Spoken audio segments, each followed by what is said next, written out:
thank you for being here. Our Elko City Vice Mayor, Mandy Simons, is joining us, and we understand the Simons family is responsible for this beautiful weather. You did a little fall ceremony in your house. I've been asking my kids, like, when is it legal for me to light the fall candle? Like, I know it's September 1st, we're up to wait, and my daughter was like, well, Starbucks has started selling their like fall. And I said, perfect. We will be on the Starbucks schedule. Because my husband wanted to listen to Christmas music. I said, no. When Starbucks starts selling peppermint drinks, then you can start listening. But we're now fall. We brought out our fall candle. We all put on sweaters yesterday. I said, it's under 70. My sweet daughter Marley, she said a few very touching words about fall. We lit the candles, and now I don't know. I haven't looked at the calendar. I don't know what the almighty people say, but to me it is now fall. It feels like fall, and we're in the middle of a deluge today here on our. The outside. I think something was struck by lightning, but it's okay. Everybody's fine. Oh, we had our station. Yeah, we had a little blip, and I guess that I know. They got it back on, so KRJC and Fox Sports, but yeah, I think we're okay. It just made a really loud sound. Oh yeah.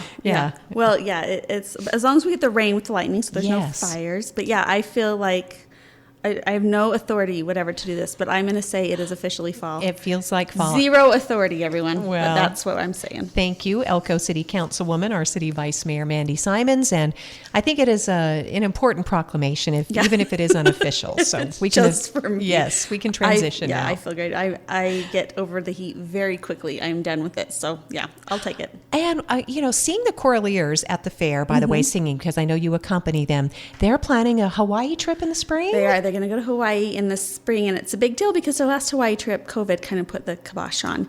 And so they're all out there trying. If you saw them at the fair selling the racing programs, they try to earn some money towards that trip. And so they're going to go to Hawaii in the spring. I was there just a few weeks ago, and it was blazing miserably hot.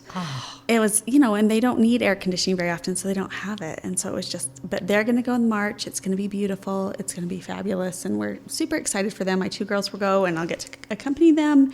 And anyway, it'll be lovely. It is lovely. And they get to sing aboard the USS Missouri, I believe. That's what they were saying. Yeah, I've never gone with them. My kids have never gone on this trip. But yeah, and it's...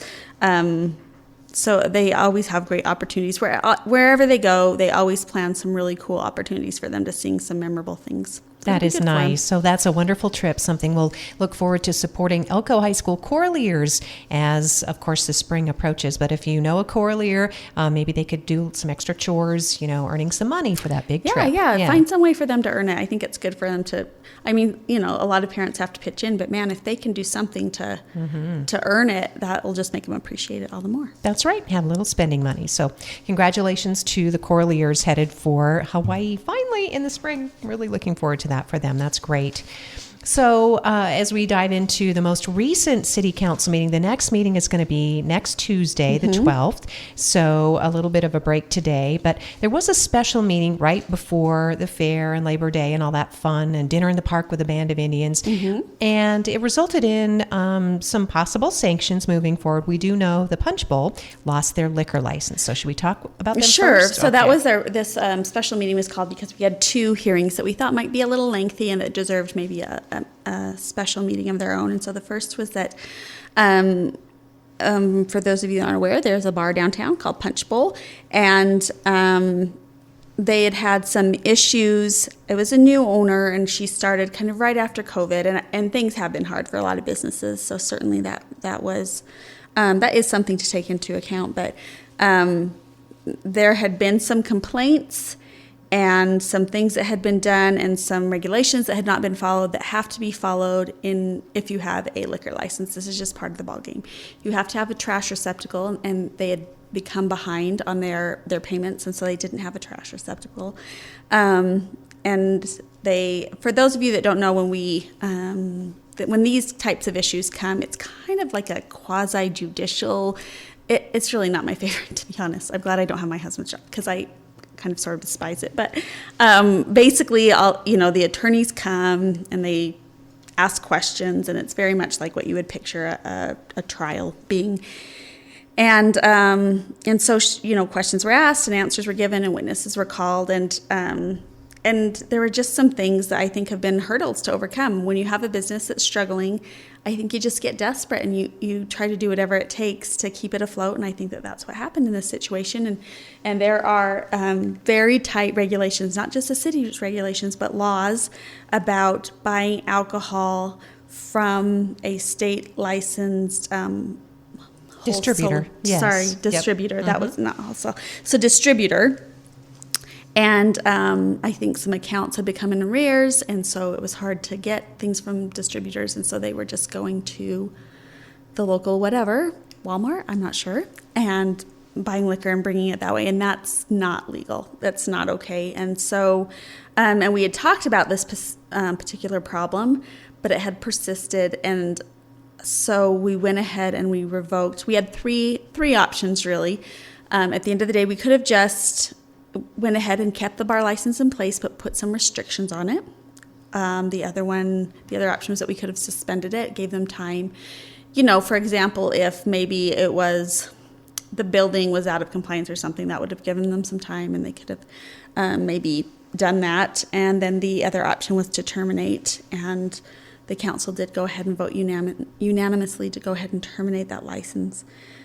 Now, I don't know whether that means that Ms. Quintana, the owner, will sell it, or whether she'll get become a partner and they can try to, I don't know what's the future of that particular building or that particular business is. But as of right now, they do not have a bar license, so they cannot sell liquor. If they wanted to apply for a business license to just be some other kind of entity, then that's one thing. But the license to sell alcohol has in fact been revoked. All right, so that's a story at the Punch Bowl, 449 Railroad Street. We'll see if something else is reinvented on the spot. It is a prime downtown location, and it's within walking distance to a lot of other cool amenities, and the holiday season's coming right up, so maybe they'll be able to do something in time for that. Yeah, so. and you feel bad. I always feel bad because I know you're putting people out of people out of work, and for those of you who don't know, I don't frequent bars. I don't drink. It's not like I have any personal attachment to that. But I feel bad that somebody who poured their whole heart into a business, their dream has at the very least hit a very big bump. And so I do feel bad about that. But there were some, from keeping things in the alley clean to, there was some question about whether, whether people were being overserved, whether weapons were being, and none of that. We didn't have any evidence for that. And so I don't know if that's true or not, but really you just cannot have people buying alcohol just from anywhere. It has to go through a state licensed distributor. And so I do feel bad that that's the way that went, but hopefully something great will come in, that Ms. Quintana can go on and do wonderful things. But it is what it is, and it does happen on occasion. Elko City Vice Mayor, our Councilwoman Mandy Simons, recapping that issue from the special meeting on the 29th. And then it went a lot quicker for the second special meeting. I would have guessed that it would have been reversed. Yeah, exactly. Yeah.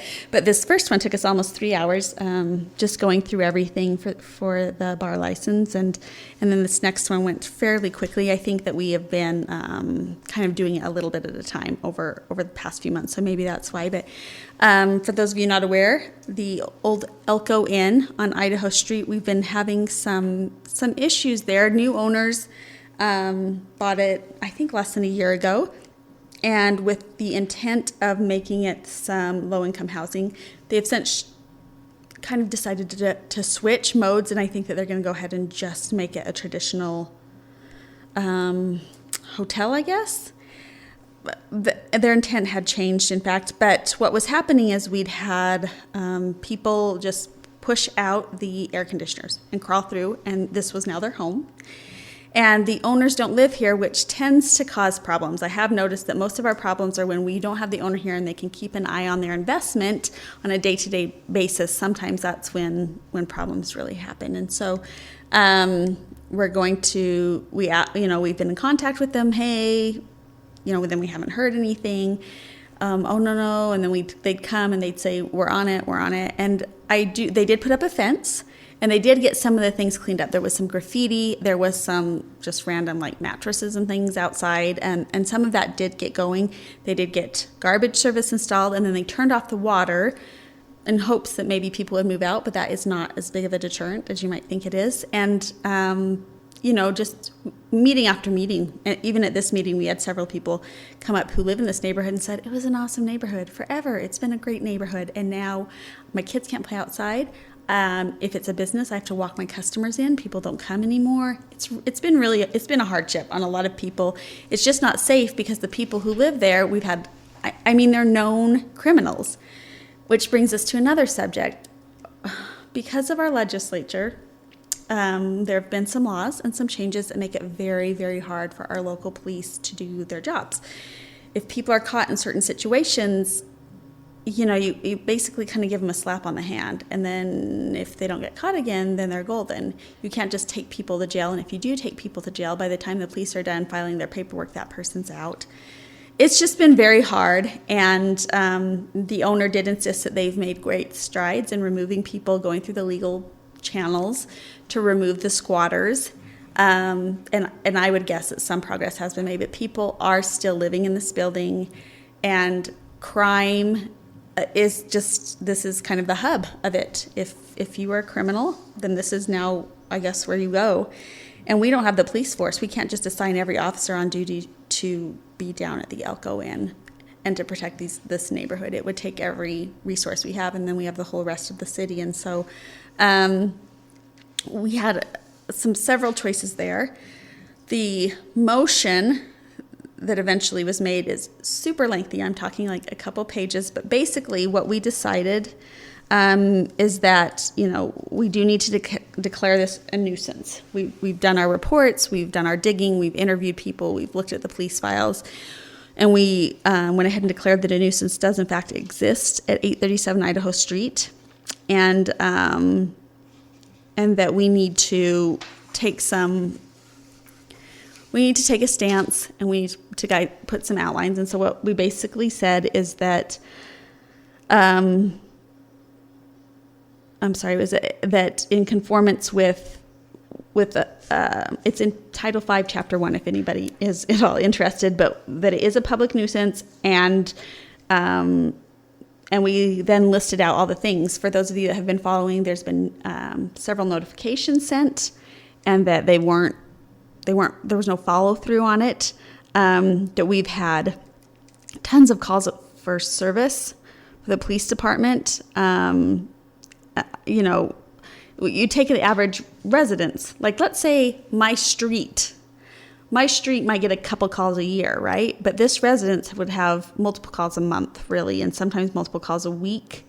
And so that's part of the problem. That we also acknowledged that the solid waste disposal was kind of on and off. Sometimes they had garbage, sometimes they didn't. Abandoned vehicles and other property. There was also graffiti that, for those of you that remember this, it was very offensive. You would drive past there and go, oh, we're just going to take our kids another route. And it took them a while, and they finally did get that painted, but that was also part of the complaint. And that there were squatters staying in the vacant units with no permission, and that was negatively impacting local residents. And we also declared that because of these things,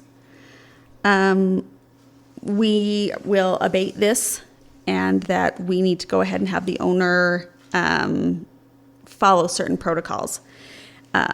And there is a timeline. Yeah, absolutely. There was a very, very strict timeline, and basically they had to, I'm trying to find that exact paperwork, but basically we said, okay, so within 5 business days, so that should have happened by now, they will within 5 business days of proof of receipt of notice in accordance with the Elko City Code.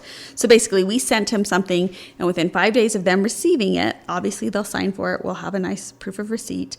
They have to provide the city clerk a list of everybody that's in that property. And then you'll say, oh, these people, they did say they had somebody who was going to provide maybe some security or things. Okay, these people I know are there. They're supposed to be there. All these other people, they're not supposed to be there. We need to get them out. And there's a time limit on that. Then within 10 days of the proof of the receipt, that they needed to, we need to have proof that they are on their way to getting these people out. Okay, if you're going through the legal system, just send us the files. Hey, this is what we're doing today. And then on this day, we get to do this. We understand that things can take time, but we need to be part of the process. We need to know what's going on. We need to have proof that reasonable efforts are being made to get these people out of the property. We also said that they need to get, within 5 days of them receiving this paperwork that we sent out after the meeting, that you have to provide proof that you have contracted with a licensed security service, somebody licensed in the state of Nevada. Like just getting, somebody off the street and saying, hey, watch my property. No, we want somebody who really has the know-how and the staff to go ahead and take care of that. And so, and he had talked like that's what he wanted, that he'd already got some security. I don't know if they're licensed in the state of Nevada or not, but he had acted like that seemed reasonable because he had already started doing that. And then with 10 business days that we have to make sure that they are physically on the property. So you contract with them, then they have 5 days to actually be on the property. We also said you had to get a security fence, which they have something like that up already, so hopefully that won't be too bad. But we also need some cameras. Nothing major, I know they sell things like at Costco, but it needs to have, so you can record it and that you can keep that for a certain number of days that and that was within 20 days they had to have that fence done, which again they've started.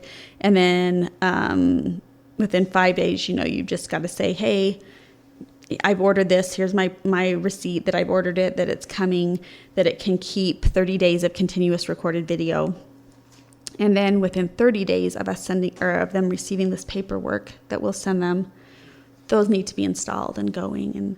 And so all of those things were important to us. We felt like if you can make sure people that aren't supposed to be there are gone, and that you can have security, and that you can have cameras and a fence, and then get moving on this project and get it up. They said they wanted to get one building up and running and start renting it out, and then they can work on the other building. We felt like then maybe that will decrease the crime, that we can get this project going. We would love them to have an up and running business that's horribly successful here, but it needs to not drag on. It needs to not sit vacant like this. We also said that we might need to inspect your property, and that needs to not be an issue. Like, we need to be able to come and inspect it, and that if the owner were to fail to perform the actions that we required in this motion,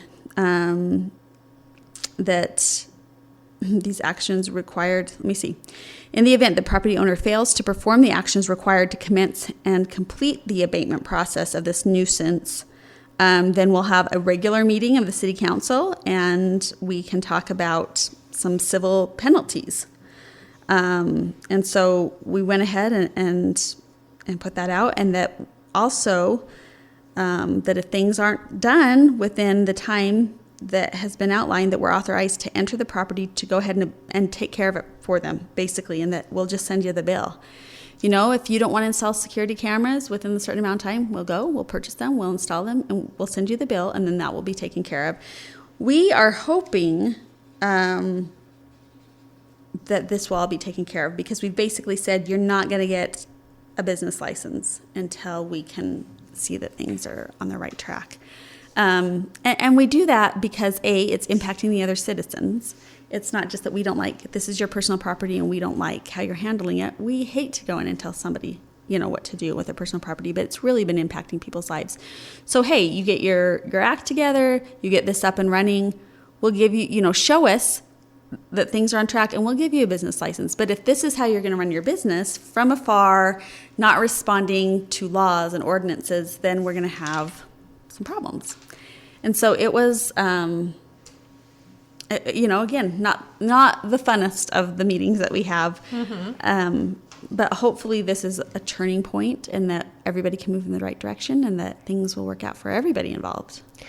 And if for any reason, citizens, business owners, they all know within the vicinity, or just, regular citizens who notice something, those reports need to keep coming in. Yeah. So, if there are continued activities, because it all counts. I mean, this business owner, property owner, has been given notice, and due process is underway, and it sounds like some deadlines are in place mid-September, October, certainly by the first of the year, Mandy. we certainly hope that we can see some progress, right? And he talked like really once he got his guys over, it would be just a matter of months before they could at least get the first building ready to go. And so I hope that's true, and I hope that happens. And but if as things continue, don't be afraid to go ahead and put in those calls to the police, or just go online and file a report, because if these deadlines aren't met, we need to be able to come back and say, hey, not only did you not meet the deadlines, but look, these calls are still coming in, these problems are still persisting. Again, that's not the result we want, but don't feel like, oh, it's been decided, we don't need to report anything. No, please continue to report. Those are important tools that we have. And then there's also the question, were they able to come up to date on their water bill? Do you know? I think they owed about $9,000 to the city. I do, and I think that they, I know for a time they weren't worried about water, because that means that people aren't supposed to be living there, and they didn't have anybody there. But now that they are supposedly having security live there, they will in fact have to have water. So I'm not sure where that stands, but obviously if they're going to have people living on the property, they'll have to take care of that. So bringing the water bill up to date, fencing the property, making sure those evictions are carried out, which have to be done now legally, because as you said, you have squatters on the property. Yep, and there's a whole process for that. You can't just say, oh, this is my house, get out. Right, unfortunately, because they've been there for some time. So this is all underway, and I think between the two different buildings, there are about 40 motel units. Does that sound about right? Yeah, that does sound about right, and I don't quote us on that, but yeah. So it really does have the potential. It could be, the potential to be an awesome It was building. beautiful before when it was the Marquee. It was. Yes. It used to be really just a great thing to have in the downtown, and something everybody was so proud of, and we would love for it to return to that. And so the work in progress is obviously there for everybody to see at 8th and Idaho Street, and the city is following the process, and there have been felons arrested. I'm sure that would continue to happen if these people were on the property, because I know when we were discussing early on, Mandy, it made it sound like the police couldn't do anything, but they are doing everything they can. Yeah. And if people continue to do things, they obviously can. But I know a lot of people will call and they say, hey, somebody just tried to break it. They were banging on my door acting like they were trying to get in, and this and that. And then they would see them back on the street the next week, and they're like, why isn't anything being done? There are, unfortunately, some rules that make it very hard. But yeah, there have been certainly situations where people have been arrested. They are in jail. They can't actively be doing that. There have been some pretty serious crimes that have happened over there that they've been able to find those that they believe are responsible.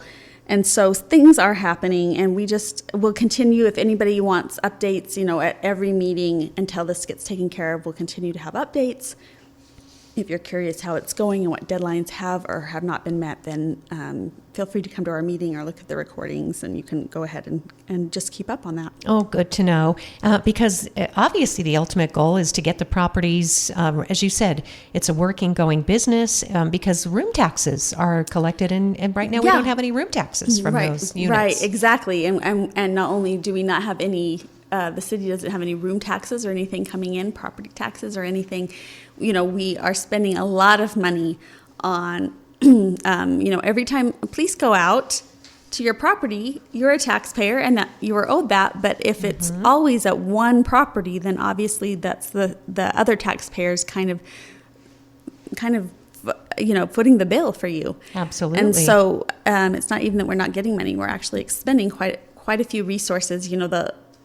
When we have a lawyer go through this, obviously lawyers cost money. That's kind of how businesses keep going. And so the city has went ahead, and we've spent quite a bit of money on this, and we now love it. If you can be a business where we collect room tax, where people have a great place to stay when they come to visit Elko, and that is the ultimate goal.